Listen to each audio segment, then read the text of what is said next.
আমাদের জীবনে গুরুজনেরা, জ্ঞানী মানুষজন সবসময় একটা কথা বলেন, ধৈর্য ধরো। শুধুমাত্র দুটো শব্দ, কিন্তু কতটা বিশাল সেটা বোঝার চেষ্টা করুন। ছোট একটা অস্ত্র হাতে নিন এবং একটা বিশাল পর্বতে নিরন্তর প্রহার করতে থাকুন। ধৈর্য ধরে সেই কাজ করতে থাকুন। এমন একদিন আসবে, এই বিশাল পর্বতে আপনি একটা পথ তৈরি করবেন। কোনো ধনুর্ধর যখন নিজের বিদ্যা অর্জন করেন, তখন তাকেও ধৈর্য ধরতে হয়, তার নিজেকে সময় দিতে হয়, তবেই সে ধনুর্বিদ্যা শিখতে পারে। সেইভাবে আমাদের জীবনেও ধৈর্য ধরার খুব প্রয়োজন। পরিবারে ধৈর্য রাখতে পারলে তাহলে আস্তে আস্তে দেখবেন প্রেম বৃদ্ধি পাচ্ছে। সমাজে যদি ধৈর্য রাখতে পারেন তাহলে আস্তে আস্তে এই সমাজ আপনাকে সম্মান করবে। যদি নিজের জীবনে ধৈর্য রাখতে পারেন তাহলে নিজে থেকেই আত্মবিশ্বাস বাড়বে, নিজের বিকাশ হবে। জীবনে সবই সম্ভব যদি ধৈর্য রাখতে পারেন। হয়তো আস্তে আস্তে হবে, কিন্তু হবে অবশ্যই। শুধু ধৈর্য রাখুন, কারণ ধৈর্যই সব থেকে বড় পুঁজি। আসুন আর আমার সাথে ভালোবেসে বলুন, রাধা রাধা। আমাদের জীবনে যখনই আমরা কোনো বড় দায়িত্বের সম্মুখীন হই, তখন আমরা তার থেকে দূরে পালাই আর এই অজুহাত দিই যে না না, এত বেশি ভার বহন করার যোগ্যতা আমার নেই, আমি করতেই পারবো না। দেখুন, এই সংসারে ভিন্ন ভিন্ন ধরনের গাছ আছে, ছোট গাছ, বড় গাছ, কিন্তু বটগাছের মতো বড় এবং নিবিড় গাছ আর একটাও নেই। সে নিঃস্বার্থভাবে এই সংসারকে সেবা করে যায়, ছায়া প্রদান করে, শীতলতা প্রদান করে। আর যখন এমন সময় আসে যখন তার ওপর বোঝা অত্যন্ত বেড়ে যায়, সে কিন্তু কোনোভাবেই ভেঙে পড়ে না। তখন সে নিজের নিঃস্বার্থ কর্মের ফল লাভ করে, সেই নিঃস্বার্থ কর্ম যা সে করেছে। তার দেহ থেকে ছোট ছোট ঝুড়ি বার হয় এবং তা কাণ্ডের আকার ধারণ করে। সেই কাণ্ড মাটির কাছে পৌঁছয় এবং তারপর তা বটগাছের সহায়ক হয়ে ওঠে। সে ভেঙে পড়ে যায় না। এইভাবে আপনিও জীবনে নিঃস্বার্থভাবে সবার সেবা করুন, ভালোবাসুন, সবাইকে সাহায্য করুন। যেদিন আপনার ওপর বোঝা অত্যন্ত বেড়ে যাবে, সেদিন এই সব মানুষ আপনাকে সাহায্য করার জন্য আসবেন, আপনার শক্তি হয়ে উঠবেন, আর আপনি বটগাছের মতোই মহান এবং বিশাল হয়ে উঠবেন। আসুন আর আমার সাথে ভালোবেসে বলুন, রাধা রাধা। একটা শব্দ আছে, পরিস্থিতি। অনেক মানুষের মুখে আমরা এই শব্দ শুনি। জীবনে যখন অসফল হই, দুঃখ আসে, সংকট আসে, কোনো বিপদ ঘনিয়ে আসে, তখন সমস্ত দোষ আমরা পরিস্থিতির ওপর চাপিয়ে দিই। আর দেখতে গেলে কোথাও না কোথাও ঠিকই করি। এই পরিস্থিতি প্রত্যেক দিনের মতো পাল্টাতে থাকে, কিন্তু এই দিন, এই রাত, এমন কেউ আছেন যিনি এর ওপরেও নিয়ন্ত্রণ সাধন করেন, আর তিনি হলেন সূর্য। ঠিক সেই রকমই আমাদের জীবনেও সূর্য হলো এই মন। যদি এই মনের উপর আমরা নিয়ন্ত্রণ করতে পারি, তাহলে আমরা জীবনকেও নিয়ন্ত্রণ করতে পারবো। প্রথমে এই মনের রাজা হয়ে উঠতে হবে। তাই মনে রাখবেন, যদি মন দুর্বল হয় তাহলে পরিস্থিতি আমাদের সমস্যা বলে মনে হবে। এই মন যদি স্থির হয়, পরিস্থিতি প্রতিস্পর্ধা বলে মনে হবে। আর এই মন যদি শক্তিশালী হয়ে ওঠে, তাহলে যে কোনো পরিস্থিতি আপনার কাছে একটা সুযোগ মাত্র, এমন এক সুযোগ যাতে অগ্রসর হয়ে আপনি মহান হয়ে উঠতে পারেন। এই মনের শক্তির বৃদ্ধি ঘটান, মহান হয়ে উঠুন, আর আমার সাথে ভালোবেসে বলুন, রাধা রাধা। খুব সুন্দর একটা কাহিনী আছে। একবার এক ব্যক্তি নিজের অসফলতার জন্য ত্রস্ত হয়ে সময় দেবতার তপস্যা করতে বসলেন। উনি তপস্যা করলেন এবং সময় দেবতা প্রসন্ন হলেন, মানুষের রূপ ধারণ করে ওনার সামনে প্রকট হলেন। এবার সেই ব্যক্তি ওনাকে জিজ্ঞেস করলেন যে কি এমন আছে যার জন্য আপনি বারবার জয়ী হন আর আমি চিরকাল পরাজিত হয়ে থাকি? কেন এত পরিশ্রম করা সত্ত্বেও আমি সাফল্য লাভ করতে পারি না? তখন সময় দেবতা উত্তর দিলেন যে দিন হোক বা রাত, ঝড় হোক বা ভূমিকম্প, রোদ হোক বা বৃষ্টি হোক, সময়ের সূত্রপাত হোক বা প্রলয়, আমি থামি না, আমি চলতেই থাকি। আর সেই জন্য যিনি থেমে যান তিনি পরাজিত হন, আর আমি জয়ী হই। এটাই আমাদের শিখতে হবে। জীবনে সবসময় চলতে থাকুন, কখনো থামবেন না। হ্যাঁ, কিছুক্ষণের জন্য বিরতি নিতে পারেন, বিশ্রাম করার জন্য, নিজেকে আরো সশক্ত করে তোলার জন্য, কিন্তু থেমে যাবেন না। নিরন্তর কর্ম করতে থাকুন, পরিশ্রম করতে থাকুন, তবেই এই সংসার আপনাকে মনে রাখবে। আসুন আমার সাথে ভালোবেসে বলুন, রাধা রাধা। মানুষ তার জীবনে দুই ধরনের পরিস্থিতিকে খুব ভয় পায়। এক, কোনো কারণবশত কারোর সামনে নত হওয়া। দুই, কোনো কারণে নিজে। এটা তখনই হয় যখন আমাদের শিক্ষা এবং মূল্যবোধের অভাব থাকে। যদি মানুষের মধ্যে প্রকৃত শিক্ষা থাকে, তাহলে এই সংসারে কোনো সময় এবং কারোর সামনেই নত হওয়ার কোনো প্রয়োজন নেই। যদি মানুষের মধ্যে মূল্যবোধ থাকে, তাহলে তাকে নিজের মূল্যবোধ বা চরিত্র থেকে বিচ্যুত হতে হয় না, তা সে যাই হয়ে যাক না কেন। কোনো বালককে যদি জন্ম থেকেই সুশিক্ষার অধিকারী করা হয়, শিক্ষিত করা হয়, মূল্যবোধের অধিকারী করা হয়, তবে সে এই সংসারে এমন কর্ম করবে যাতে সে নিজেকে, নিজের পরিবারকে, সমগ্র সমাজকে গর্বিত করতে পারে। শিক্ষা লাভ করুন, মূল্যবোধ লাভ করুন, এবং আমার সাথে ভালোবেসে বলুন, রাধা রাধা। আমাদের সকলের জীবনে একটা লক্ষ্য থাকে যেটা আমরা লাভ করতে চাই। ঠিক যেন একটা প্রতিস্পর্ধা বিদ্যমান যে কে সব থেকে আগে নিজের লক্ষ্যে পৌঁছতে পারবে। আর সেই জন্য আমরা সকলেই খুব তাড়াতাড়ি এগোতে চেষ্টা করি, বড় এবং দীর্ঘ পদক্ষেপ ফেলি, যাতে তাড়াতাড়ি নিজের লক্ষ্যে পৌঁছতে পারি। কিন্তু এক অত্যন্ত গুরুত্বপূর্ণ বিষয় আছে, সবসময় লক্ষ্য সামনে থাকবে না, কখনো কখনো তা খুঁজতে হয়। এই যাত্রা খুব কঠিন হতে পারে, আর ঠিক এই কারণেই সবসময় দ্রুত গতিতে চলা বা তাড়াতাড়ি পথে চলা সেটা আবশ্যক নয়। তার থেকেও বেশি গুরুত্বপূর্ণ হলো ভেবেচিন্তে তারপর পথ চলা। যদি ভেবেচিন্তে পদক্ষেপ ফেলেন, চলতে পারেন, তাহলে সেটাই সর্বশ্রেষ্ঠ পদক্ষেপ। কখন কোন দিকে যেতে হবে, কখন কোথায় দিক পাল্টানো যাবে না, কখন গতি বেশি রাখতে হবে, কখন কম, কখন থামবো, কখন চলবো, এই সব কিছুর বিষয়ে জ্ঞান অত্যন্ত গুরুত্বপূর্ণ, এবং ভেবে চিন্তে চলতেই হবে। সেই জন্য শুধু তীব্র গতিতে সামনে এগোলে চলবে না, ভাবনা চিন্তা করে এগোতে হবে। আসুন আমার সাথে ভালোবেসে বলুন, রাধা রাধা। পায়েস হলো আমার বিশেষ প্রিয়। এর মধুর স্বাদ মনকে প্রফুল্ল করে তোলে। ছোটবেলায় মা আমার জন্য পায়েস বানাতেন এবং আমাকে বলতেন যে গরম থাকতে থাকতে খেয়ে নে কানাই, ঠান্ডা হয়ে গেলে ভালো লাগবে না। কিন্তু আমিও দুষ্টু ছিলাম, ঠান্ডা হওয়া পর্যন্ত অপেক্ষা করতাম, আর ঠান্ডা হয়ে যাবার পরে মার কাছে যেতাম আর ওনাকে বলতাম যে মা, পায়েস তো ঠান্ডা হয়ে গেছে, এটা গরম করে দিন। তখন মা হাসতেন আর বলতেন যে পায়েস না হয় আমি আবার। কথাটা সত্যি, আর এই সত্যটাই আমাদেরও জীবনের সত্য। আমাদের জীবনের মধুর সম্পর্কগুলি, এতে যখন কটুভাব প্রবেশ করে তখন সেই মিষ্টত্ব ফিরিয়ে আনা প্রায় অসম্ভব ব্যাপার হয়ে যায়। আপনি চেষ্টা করে সেই সম্পর্ক ঠিক করতেই পারবেন, তার জন্য অগাধ পরিশ্রম করতে হবে, কিন্তু আবার সেই মিষ্টত্ব কখনো ফিরে আসবে না। সেই জন্য আপনার জীবনের যে মধুর সম্পর্ক আছে, যতটা সম্ভব চেষ্টা করুন তাতে মিষ্টত্ব বজায় রাখতে।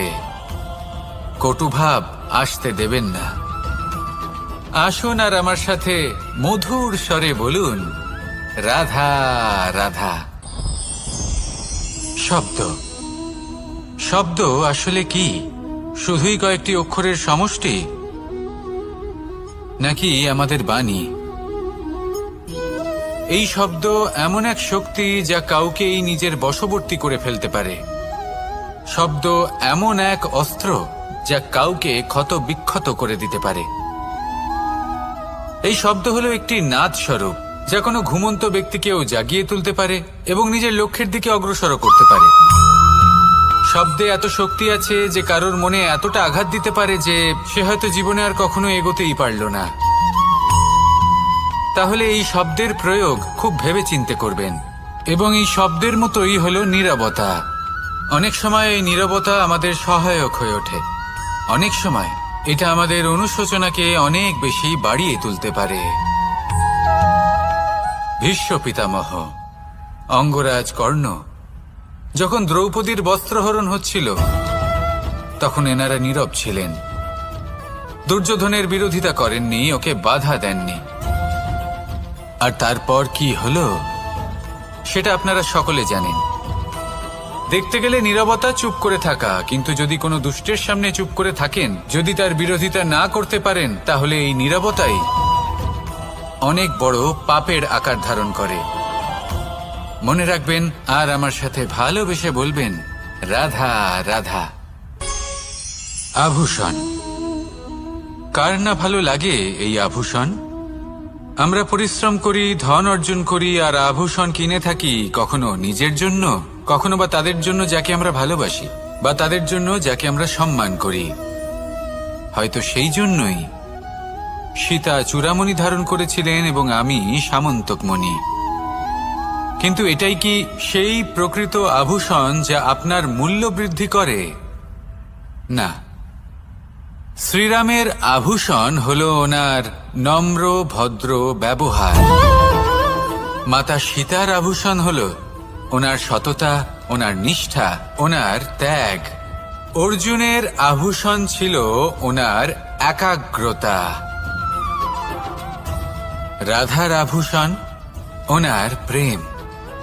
এই আভূষণ কোথাও নেই, আপনার মনে আছে। যদি আপনার মনে মিষ্টতা থাকে, তা শান্ত হয়, তাতে সততা থাকে, নিষ্ঠা থাকে এবং প্রেম থাকে, তাহলে আপনার অন্য আর কোনো আভূষণের কোনো প্রয়োজন নেই।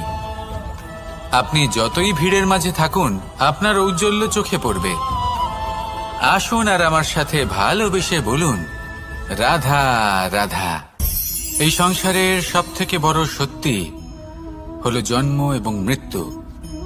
কিন্তু আরো বড় একটা সত্য আছে, মিত্র এবং শত্রু, যা আমাদের সকলের জীবনে থাকে।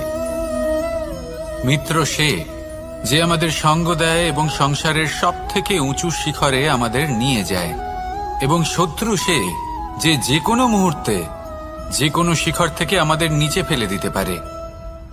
এবার বিচিত্র ব্যাপার হলো এটাই যে আমরা নিজেরাই এদের সাথে নিয়ে চলি, নিজেরাই এদের পালন করি। তা কি করে? প্রথমে বুঝুন এই মিত্র এবং শত্রু কারা। আপনার নিজের মন, আর কেউ নয়। এই মনই হলো মিত্র যখন তাতে ভারসাম্য বজায় থাকে, তা নিয়ন্ত্রিত থাকে, তা পবিত্র হয়। কিন্তু যদি এই মন অনিয়ন্ত্রিত হয়ে পড়ে, যদি আপনাকে সে নিয়ন্ত্রণ করতে শুরু করে, তখন সেই আপনার সবথেকে বড় শত্রু হয়। সেই জন্য এই মনের ওপর নিয়ন্ত্রণ রাখতে শিখুন, এতে ভারসাম্য বজায় রাখতে শিখুন। তাহলে আপনি এমন এক বন্ধুকে পাবেন যে আপনাকে এই সংসারের শিখরে পৌঁছে দেবে। আসুন আমার সাথে ভালোবেসে বলুন, রাধা রাধা। ঈশ্বর আসলে কে? সংসারের বেশিরভাগ মানুষের কাছে ঈশ্বর হলেন এই সংসারের রচয়িতা, পালনকর্তা। কারোর কাছে উনি জ্ঞাতা, কারোর কাছে উনি হলেন আস্থার প্রতীক, আবার কারোর জন্য শুধুমাত্র অন্ধ বিশ্বাস। কিন্তু এই ঈশ্বর কি কোনো শরীর, নাকি একটা বোধ, নাকি শুধুই শ্রদ্ধা? ঈশ্বর হলেন তিনি যিনি হলেন আপনার ইষ্ট। সেই জন্যই তো গুরু, মাতা, পিতা এনাদেরও ঈশ্বরই বলা হয়েছে। যাদেরকে আমরা ঈশ্বর বলে মনে করি, যারা আমাদের ইষ্ট, তাঁরা আমাদের একটি পথ দেখান, একটি দিকে চালিত করেন। সেই পথে চলে আপনি শুভ কর্ম করতে পারেন। আর যখন কোনো ব্যক্তি তার ঈশ্বরের আদেশ পালন করেন, তখন সে নিজে থেকেই শুভ পথে অগ্রসর হয়ে যান। বেশ কয়েকজন মানুষ ঈশ্বরের ওপর আস্থা রাখেন এবং ভাবেন যে অনুচিত কোনো কাজ করা উচিত নয়, ঈশ্বর দেখছেন। ওনারা ভয় পান যে কোনো অনুচিত কর্ম করলে কে জানে তার পরিণাম কি হবে। এমন অনেক ব্যক্তি রয়েছেন যারা ঈশ্বরকে বিশ্বাস করেন এবং জানেন যে ঈশ্বর তাদেরকে দেখছেন, তাই যে যে শুভকর্ম ওনারা করেছেন তার ফল তারা অবশ্যই পাবেন। এবার আপনি ভয় পেয়ে ঈশ্বরকে বিশ্বাস করবেন নাকি বিশ্বাসের দ্বারা ঈশ্বরকে বিশ্বাস করবেন, সেই সিদ্ধান্ত আপনারই। কিন্তু হ্যাঁ, যদি আপনার মনে ঈশ্বরের জন্য কোনো স্থান থাকে, যদি আপনার কোনো ইষ্ট থাকেন, যদি আপনি কাউকে ঈশ্বর মনে করেন, যার প্রত্যেক আদেশ আপনি পালন করে থাকেন, তাহলে বলি ঈশ্বর কখনো আপনাকে অনুচিত পথে চালিত করবেন না। আসুন আমার সাথে ভালোবেসে বলুন, রাধা রাধা। এই সংসারে ভিন্ন ভিন্ন ধরনের গাছ আছে, অসংখ্য ধরনের প্রজাতি আছে। কিছু গাছ পাতা দিয়ে থাকে, কিছু ফুল, কিছু ফল। কেউ ছায়া প্রদান করে, কেউ শীতলতা প্রদান করে, কেউ নিজেকে খুব কষ্ট দিয়ে এই সংসারের বিকাশে সহায়ক হয়ে ওঠে। কিন্তু এই সবার মধ্যে একটা বিষয় কিন্তু সমান, এরা প্রত্যেকেই পাতা ছাড়া, ফুল ছাড়া, ফল ছাড়া জীবিত থাকতেই পারে, কিন্তু কোনো বৃক্ষই শিকড় ছাড়া বেঁচে থাকতেই পারে না। এটাই হলো রাধার। ঠিক সেইভাবেই আমাদের জীবনে শক্তি হোক, ধন হোক বা সাফল্য হোক, আমাদের বা আমাদের পরিবারের প্রসন্নতাই হোক, এই সব কিছুর আধার হলো, সবকিছুর মূল হলো পরিশ্রম। তাই জীবনে চিরকাল পরিশ্রম করতে থাকুন। যদি আপনি জীবনে মহান হবার পথে অগ্রসর হতে চান, তাহলে পরিশ্রম করুন। এই পরিশ্রম দ্বারাই নিজের পরিবারকে প্রসন্ন করুন, নিজের বন্ধুদের প্রসন্ন করুন, এই সমাজকে গর্বিত করুন। আসুন, ফুল হবে, রসালো ফল হবে। কখনো কখনো প্রয়োজনের থেকে বেশি রোদ পেলে এই বৃক্ষগুলি শুকিয়ে যায়, প্রয়োজনের থেকে কম রোদ পেলেও এই বৃক্ষ কিন্তু শুকিয়ে যায়। প্রয়োজনের থেকে কম জল যদি পায়, এই বৃক্ষ শুকিয়ে যেতে পারে। প্রয়োজনের থেকে অতিরিক্ত জল যদি পায়, তখনও এই বৃক্ষের শিকড়গুলি নষ্ট হয়ে যেতে পারে। এবার এটাই কিন্তু আমাদের সংসারের সাথেও হয়। আমাদের সংসারের সকল প্রতিভাশালী ব্যক্তি, যেমন লেখক, বিচারক, প্রবক্তা, যোদ্ধা, এদের সবার ক্ষেত্রে এই কথাটাই প্রযোজ্য। যদি বেশি প্রশংসা করা হয়, তাহলেও এরা হারিয়ে যাবেন। প্রয়োজনের থেকে বেশি যদি নিন্দা করা হয়, তখনও তারা নত হয়ে পড়বেন। তাহলে আপনি এদের রক্ষা করুন এবং নিজেদেরও। মনে রাখবেন একটা কথা, জেনে রাখুন কখন কোন নিন্দায় আপনি লজ্জিত হবেন না, আর কখন কোন প্রশংসার দ্বারা নিজের মধ্যে অহংবোধ জাগ্রত করবেন না। এই মন সুপ্রসন্ন হয়ে বলবে, রাধা রাধা। যদি আমি কোনো বনে যাই, কোনো নির্জন বনে, সেই বনের বিষয়ে, সেই পথের বিষয়ে, গাছপালার বিষয়ে, পশুপক্ষীর বিষয়ে আমার যদি কোনো জ্ঞান না থাকে, সেই বনের ক্ষুদ্র থেকে ক্ষুদ্রতর অংশের বিষয়ে যদি আমার কোনো জ্ঞান না থাকে, তাহলে হতেই পারে সেই বনে কোথাও আমি হারিয়ে যাব। হয়তো এমনভাবে হারিয়ে যাব, কোনোদিনও বাইরেই বেরোতে পারবো না। তাই সেই বনের বিষয়ে জ্ঞান লাভ করা আবশ্যক। এটাই হলো শিক্ষা। জীবনে বেশিরভাগ মানুষই কেন অসফল হন?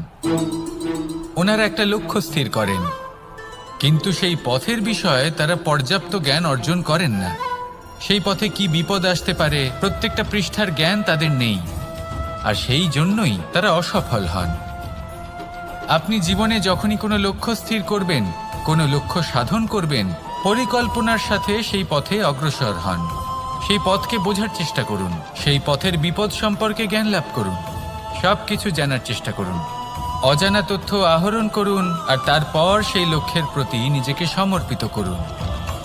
তবেই আপনি সাফল্য লাভ করবেন, আর এই মন প্রসন্ন হয়ে বলবে, রাধা রাধা। আপনি নিশ্চয়ই কখনো অনুভব করেছেন, যদি কোনো নির্মল ব্যক্তির কাছে গিয়ে বসেন, তাহলে মনে নির্মল অনুভূতি হয়। এই মন শান্ত।